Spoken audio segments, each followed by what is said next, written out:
Hi friends, welcome back. ನಾವು ನಮ್ಮ ಜೀವನದಲ್ಲಿ ಎಷ್ಟು ದುಡಿತೀರ ಅನ್ನೋದು ಇಂಪಾರ್ಟೆಂಟ್ ಅಲ್ಲ. ನಾವು ದುಡಿದಿರೋ ಹಣನ ಯಾವ ರೀತಿಯಲ್ಲಿ ಹಣನ ಮ್ಯಾನೇಜ್ ಮಾಡ್ತೀವಿ, ನಾವು ಯಾವ ರೀತಿಯಲ್ಲಿ ಆ ಹಣನ ನಾವು ಮ್ಯಾನೇಜ್ ಮಾಡ್ತೀವಿ ಅನ್ನೋದೇ ಇಂಪಾರ್ಟೆಂಟು. ನಾವು ಒಳ್ಳೆ ರೀತಿಯಲ್ಲಿ ಹಣನ ಮ್ಯಾನೇಜ್ ಮಾಡಿದಾಗ ಆ ಹಣ ಇನ್ನೂ ಜಾಸ್ತಿ ಆಗುತ್ತೆ. ನಾವು ಹಣನ ಕರೆಕ್ಟಾಗಿ ಮ್ಯಾನೇಜ್ ಮಾಡಿಲ್ಲ ಅಂದರೆ ನಮ್ಮಲ್ಲಿ ಇರುವ ಹಣವನ್ನು ಕೂಡ ಹಾಳಾಗ್ಬಿಡುತ್ತೆ. ಆದ್ರಿಂದ ಈ ವಿಡಿಯೋದಲ್ಲಿ ನಿಮಗೆ ಸುಮಾರು ಒಂದು 10ರಿಂದ 12 ಟಿಪ್ಸ್ ಅನ್ಕೊಳ್ಳಿ, ಸೀಕ್ರೆಟ್ಸ್ ಅನ್ಕೊಳ್ಳಿ, ಇಲ್ಲಾಂದ್ರೆ ಅಡ್ವೈಸ್ ಅನ್ಕೊಳ್ಳಿ.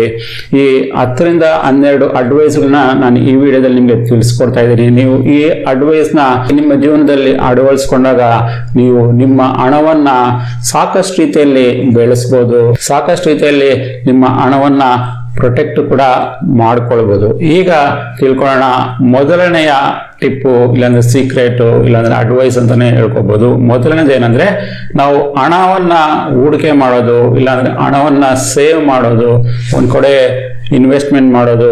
ಅದು ಪೋಸ್ಟ್ ಆಫೀಸ್ ಇರ್ಬೋದು, ಬ್ಯಾಂಕ್ ಇರ್ಬೋದು, ಮ್ಯೂಚುವಲ್ ಫಂಡ್ ಇರ್ಬೋದು, ಸ್ಟಾಕ್ಸ್ ಇರ್ಬೋದು, ಗೋಲ್ಡ್ ಇರ್ಬೋದು. ಎಲ್ಲೇ ಇನ್ವೆಸ್ಟ್ಮೆಂಟ್ ಮಾಡ್ಬೇಕಾದ್ರೂ ನಮಗೆ ಮೊದಲನೆಯ ಒಂದು ಟರ್ಮ್ ನಮಗೆ ಗೊತ್ತೇ ಇರಬೇಕು. ಅದೇನಂದ್ರೆ ಕಾಂಪೌಂಡಿಂಗ್.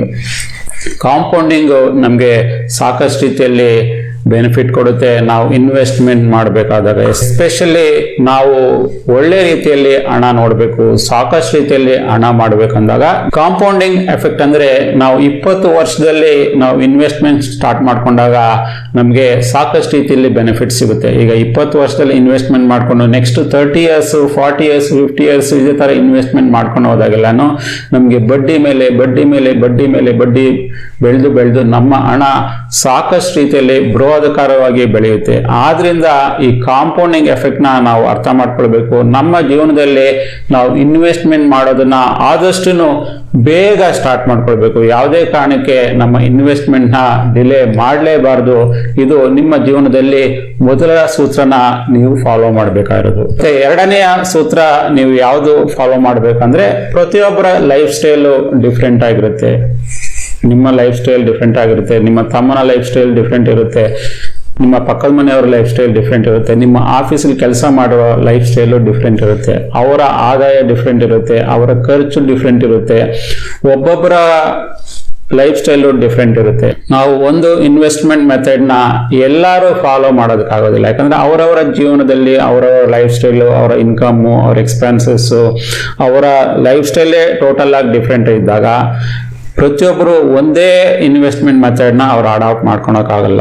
ಆದ ಕಾರಣ ನಿಮ್ಮನ್ನ ನೀವು ಅರ್ಥ ಮಾಡ್ಕೊಳ್ಬೇಕು. ನಿಮ್ಮನ್ನ ನೀವು ಅರ್ಥ ಮಾಡ್ಕೊಂಡು ನಿಮಗೆ ಯಾವುದು ಸೂಟಬಲ್ ಆಗುತ್ತೆ, ಯಾಕಂದ್ರೆ ನಿಮ್ಮ ಇನ್ಕಮು, ನಿಮ್ಮ ಎಕ್ಸ್ಪೆನ್ಸಸ್ಸು, ನಿಮ್ಮ ಜೀವನದ ಶೈಲಿ, ನೀವು ಯಾವ ರೀತಿ ಹಣನ ಖರ್ಚು ಮಾಡ್ತೀರಾ, ಯಾವ ರೀತಿ ಹಣನ ಸೇವ್ ಮಾಡ್ತೀರಾ ಅನ್ನೋದು ನಿಮಗೆ ಗೊತ್ತಿರುತ್ತೆ. ನಿಮ್ಮ ಲೈಫ್ ಸ್ಟೈಲ್ ತಕ್ಕಂತೆ ನಿಮಗೆ ಯಾವ ಇನ್ವೆಸ್ಟ್ಮೆಂಟ್ ಮೆಥಡ್ ತುಂಬಾ ಸೂಟಬಲ್ ಇರುತ್ತೋ ಅಂತ ಇನ್ವೆಸ್ಟ್ಮೆಂಟ್ ಮಾತ್ರ ನೀವು ಇನ್ವೆಸ್ಟ್ಮೆಂಟ್ ಮಾಡ್ಬೇಕು ಅನ್ನೋದು ಇದು ಎರಡನೆಯ ಸೀಕ್ರೆಟ್. ಮತ್ತೆ ಮೂರನೆಯ ಅಡ್ವೈಸ್ ಅಂತ ಏನ್ ಹೇಳ್ಬೋದು ಅಂದ್ರೆ, ನಾವು ಯಾವುದ್ರಲ್ಲಿ ಇನ್ವೆಸ್ಟ್ಮೆಂಟ್ ಮಾಡಬೇಕಾದ್ರೂ, ಯಾವುದೇ ಇನ್ವೆಸ್ಟ್ಮೆಂಟ್ ಇರ್ಬೋದು, ಬ್ಯಾಂಕ್ಗಳಲ್ಲಿ, ಪೋಸ್ಟ್ ಆಫೀಸಲ್ಲಿ, ಮ್ಯೂಚುವಲ್ ಫಂಡ್ಸ್ ಅಲ್ಲಿ, ಸ್ಟಾಕ್ಸ್ ಅಲ್ಲಿ, ಗೋಲ್ಡ್ ಅಲ್ಲಿ, ಎಲ್ಲೇ ಇನ್ವೆಸ್ಟ್ಮೆಂಟ್ ಮಾಡಿದ್ರು ನಾವು ಒಂದು ರೀತಿಯಲ್ಲಿ ಪ್ರಾಕ್ಟಿಕಲ್ ಆಗಿ ಇನ್ವೆಸ್ಟ್ಮೆಂಟ್ ಮಾಡಬೇಕು. ಯೋಚನೆ ಮಾಡಿ, ಒಳ್ಳೆ ಲಾಜಿಕಲ್ ಆಗಿ ಯೋಚನೆ ಮಾಡಿ ಅಲ್ಲಿ ಮಾತ್ರ ನಾವು ಇನ್ವೆಸ್ಟ್ಮೆಂಟ್ ಮಾಡಬೇಕು. ಯಾರೋ ಪಕ್ಕದ ಮನೆಯವರು ಇನ್ವೆಸ್ಟ್ಮೆಂಟ್ ಮಾಡಿದ್ದಾರೆ, ಇಲ್ಲ ಮುಂದುಗಡೆ ಮನೆಯವರು ಇನ್ವೆಸ್ಟ್ಮೆಂಟ್ ಮಾಡಿದ್ದಾರೆ, ನನ್ನ ಕೊಲಿಗ್ ಇನ್ವೆಸ್ಟ್ಮೆಂಟ್ ಮಾಡಿದ್ದಾರೆ ಅಂದ್ಬಿಟ್ಟು ನೀವು ಇನ್ವೆಸ್ಟ್ಮೆಂಟ್ ಮಾಡಿದ್ರೆ ನಿಮ್ಮ ಹಣನ ನೀವು ಕಳ್ಕೋಬೇಕಾಗುತ್ತೆ. ನಾಲ್ಕನೆಯ ಸೀಕ್ರೆಟ್ ಟಿಪ್ ಏನಂದ್ರೆ, ನಾರ್ಮಲ್ ಆಗಿ ನಾವು ಎಲ್ಲಾದ್ರೂ ಒಂದು ಕೆಲಸ ಮಾಡ್ಬೇಕಂದ್ರೆ, ಎಲ್ಲಾದ್ರೂ ಒಂದು ಜಾಬ್ ಮಾಡ್ತಾ ಇರ್ಬೇಕಂದಾಗ ನಮ್ಗೆ ಇಷ್ಟು ಸಂಬಳ ಬರ್ತಾ ಇದೆ ಅಂದ್ರೆ ನಾವು ಮೊದಲೇ ಒಂದು 2 ತಿಂಗಳು 3 ತಿಂಗಳ ಮೊದಲೇ ಒಂದು ಪ್ಲಾನ್ ಮಾಡ್ಕೊಂಡ್ಬಿಟ್ಟಿರ್ತೀವಿ. ನಾವು ಈ ರೀತಿ ಸ್ಪೆಂಡ್ ಮಾಡಬೇಕು, ನಾನು ಕಾರ್ ತಗೊಳ್ಬೇಕು, ನಾನು ಮನೆ ತಗೊಳ್ಬೇಕು, ಬೈಕ್ ತಗೊಳ್ಬೇಕು, ಶೂ ತಗೋಬೇಕು, ಬಟ್ಟೆ ತಗೋಬೇಕು, ಇಲ್ಲಾಂದ್ರೆ ಒಡವೆ ತಗೊಳ್ಬೇಕು. ಇದೇ ರೀತಿಯಲ್ಲಿ ಸಾಕಷ್ಟು ರೀತಿಯಲ್ಲಿ ಅಡ್ವಾನ್ಸ್ ಆಗಿ ನಾವು ಒಂದು ಪ್ಲಾನ್ ಮಾಡ್ಕೊಬಿಡ್ತೀವಿ. ಎಸ್ಪೆಷಲಿ ನಾವು ಖರ್ಚು ಮಾಡೋ ವಿಷಯದಲ್ಲಿ ನಾವು ಸಾಕಷ್ಟು ರೀತಿಯಲ್ಲಿ ಬೇಗನೆ ಪ್ಲಾನ್ ಮಾಡ್ಬಿಡ್ತೀವಿ. ಅದೇ ಇನ್ವೆಸ್ಟ್ಮೆಂಟ್ ಅಂತ ಬಂದಾಗ, ನಾವು ಹಣನ ಸೇವ್ ಮಾಡಬೇಕು ಅಂದಾಗ ನಾವು ಅಲ್ಲಿ ಯಾವುದೇ ರೀತಿಯ ಪ್ಲಾನ್ ಕೂಡ ಮಾಡೋದಿಲ್ಲ. ನಾವು ನಮ್ಮ ಜೀವನದಲ್ಲೂ ಕೂಡ ಇದನ್ನ ಅಳವಡಿಸ್ಕೊಳ್ಬೇಕು.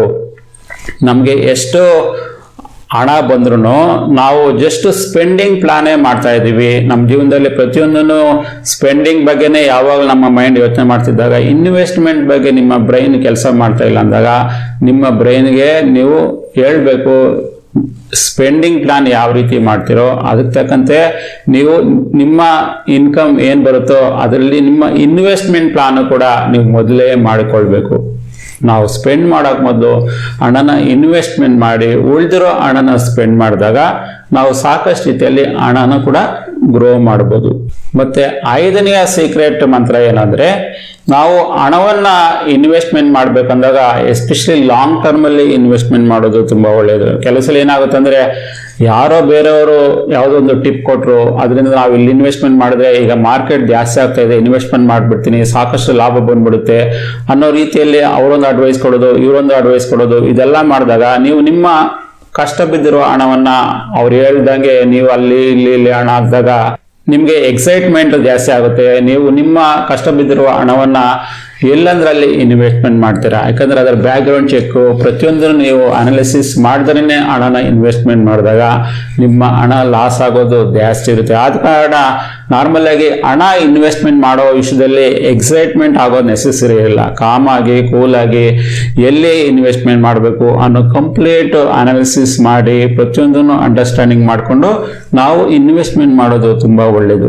6ನೆಯ ಮಂತ್ರ ಯಾವುದು ಅಂದ್ರೆ, ಇಲ್ಲಾಂದ್ರೆ ಸೀಕ್ರೆಟ್ ಟಿಪ್ ಅಂದ್ರೆ ಏನಂದ್ರೆ, ನಾರ್ಮಲ್ ಆಗಿ ನಾವು ಫಸ್ಟ್ ನಮ್ಮ ಜೀವನದಲ್ಲಿ ಅರ್ಥ ಮಾಡ್ಕೊಳ್ಬೇಕು ನಮ್ಗೆ ಎಷ್ಟು ಇನ್ಕಮ್ ಬರ್ತಾ ಇದೆ ಮತ್ತೆ ಎಷ್ಟು ಖರ್ಚಾಗ್ತಾ ಇದೆ, ಈ ಎರಡನ್ನು ನಾವು ಮೆಷರ್ ಮಾಡಬೇಕು. ಇನ್ವೆಸ್ಟ್ಮೆಂಟ್ ಮಾಡೋಕ್ ಮೊದಲು ನಮ್ಮ ಇನ್ಕಮಿಂಗ್ ಏನು, ನಮ್ಮ ಸ್ಯಾಲರಿ ಏನಿದೆ, ಬಿಸ್ನೆಸ್ ಏನಿದೆ, ಏನ್ ಇನ್ಕಮ್ ಬರ್ತಾ ಇದೆ, ಮನೆ ಬಾಡಿಗೆ ಏನ್ ಬರ್ತಾ ಇದೆ, ಏನೆಲ್ಲ ಇನ್ಕಮ್ ಬರ್ತಾ ಇದೆ, ಪ್ಲಸ್ ನಮ್ಮ ಸ್ಪೆಂಡಿಂಗ್ಸ್ ಯಾವ ತರ ಇದೆ, ಖರ್ಚುಗಳು ಯಾವ ತರ ಇದೆ, ಔಟ್ ಗೋಯಿಂಗ್ ಯಾವ ತರ ಇದೆ, ಲೋನ್ಗಳಿದೆ, ಕಾರ್ ಲೋನ್ ಇದೆ, ಬೈಕ್ ಲೋನ್ ಇದೆ, ಅವ್ರಿಗೆ ಇಷ್ಟು ಕೊಡಬೇಕು, ಇವ್ರಿಗೆ ಅಷ್ಟು ಕೊಡಬೇಕು, ಮನೆ ಖರ್ಚು ಇಷ್ಟಾಗುತ್ತೆ, ಈ ಎಲ್ಲಾನು ಕೂಡ ನೀವು ಪ್ರತಿಯೊಂದನ್ನು ತಿಳ್ಕೊಂಡಿರ್ಬೇಕು. ಪ್ರತಿಯೊಂದನ್ನು ನೀವು ಡಾಕ್ಯುಮೆಂಟ್ ಮಾಡ್ಕೊಂಡಿದ್ದಾಗ ನೀವು ಯಾವುದೇ ಟೈಮಲ್ಲಿ ಕೂಡ ನಿಮಗೆ ಆ ಲೆಕ್ಕ ಸಿಕ್ಕಿದಾಗ ನೀವು ಕರೆಕ್ಟ್ ಆಗಿ ನಿಮ್ಮ ಲೈಫಲ್ಲಿ ನೀವು ಇನ್ವೆಸ್ಟ್ಮೆಂಟ್ ಪ್ಲಾನ್ ಮಾಡ್ಕೊಳ್ಬೋದು.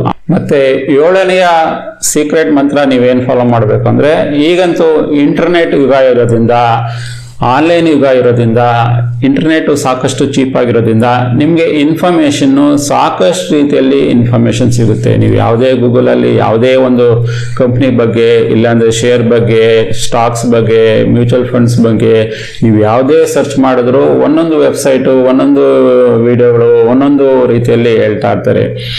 ಅಲ್ಲಿ ನಮಗೆ ಇನ್ಫಾರ್ಮೇಶನ್ ಕೊರತೆನೇ ಇರೋದಿಲ್ಲ, ಸಾಕಷ್ಟು ರೀತಿಯಲ್ಲಿ ಇನ್ಫಾರ್ಮೇಶನ್ ಇರುತ್ತೆ. ಆದರೆ ಆ ಇನ್ಫಾರ್ಮೇಶನ್ ಅಲ್ಲಿ ಯಾವುದು ಕರೆಕ್ಟ್ ಇನ್ಫಾರ್ಮೇಶನ್, ಯಾವುದು ಕರೆಕ್ಟ್ ಇನ್ಫಾರ್ಮೇಶನ್ ಇಲ್ಲ, ಆ ಇನ್ಫಾರ್ಮೇಶನ್ ಅರ್ಥ ಮಾಡ್ಕೋ ಕೇಪಬಿಲಿಟಿನೂ ಕೂಡ ನೀವು ಬೆಳೆಸ್ಕೊಳ್ಬೇಕು.